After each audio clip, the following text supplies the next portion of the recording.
Hello, everyone. Welcome back to our podcast. Today, we're going to talk about a very exciting topic: travel experiences and dream destinations. Are you ready to explore with us?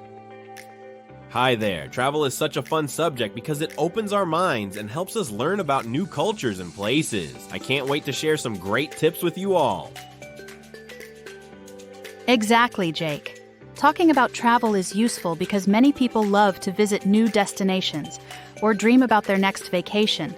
Plus, we will learn useful English phrases for these experiences. Let's start with some key vocabulary. Words like itinerary, which means your travel plan, and landmark, a famous place to see, are important for travelers.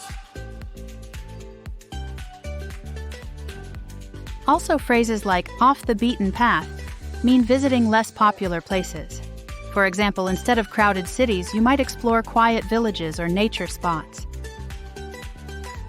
That's right. When you plan a trip, you might say, I want to explore off the beaten path to find hidden gems. This makes your travel experience more unique and special.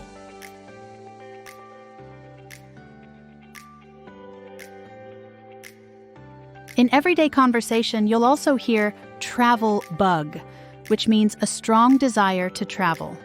For example, ever since my first trip, I've had the travel bug and can't stop planning new adventures.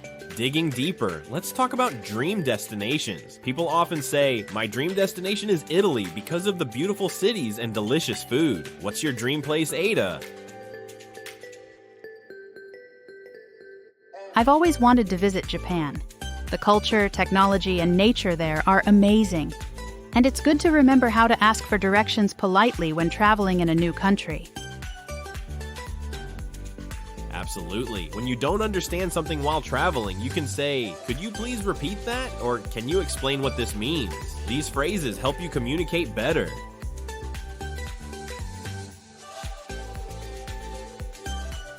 Good point, Jake. It's also important to know phrasal verbs related to travel, like check in at a hotel or take off when a plane leaves the airport. These expressions come up a lot.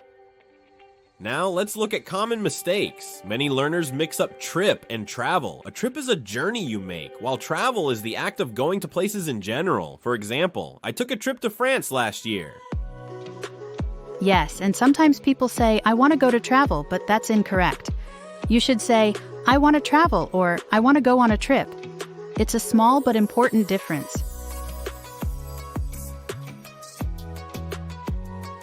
Another tricky part is pronunciation. For example, some learners say beaten as bitten, but it should sound like beaten in off the beaten path. Practicing these helps your speaking sound more natural. An additional tip is to listen to travel podcasts or watch videos about places you want to visit. It improves your vocabulary and helps with intonation, which is how your voice rises and falls in sentences. Let's try some practical examples. Imagine you are at an airport and need help. You could say, excuse me, could you tell me where the check-in counter is? Practicing these lines boosts your confidence.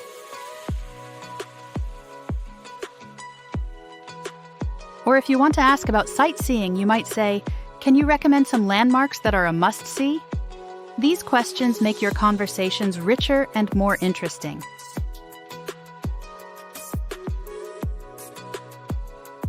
And don't forget cultural differences too. For example, tipping practices vary around the world. Understanding these small details shows respect and makes your travel smoother.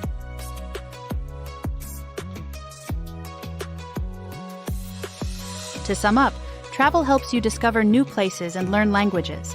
Remember useful phrases like off the beaten path and ask for clarification when needed. This way, you'll enjoy your journeys more.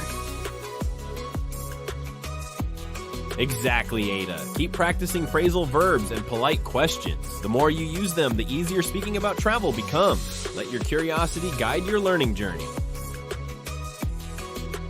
And don't be afraid to make mistakes. Every traveler and language learner does. What matters is to keep trying and enjoying the amazing experiences travel can bring. Thank you all for joining us today. We hope you feel inspired to plan your next adventure and practice English along the way. Don't forget to subscribe for more lessons. Safe travels.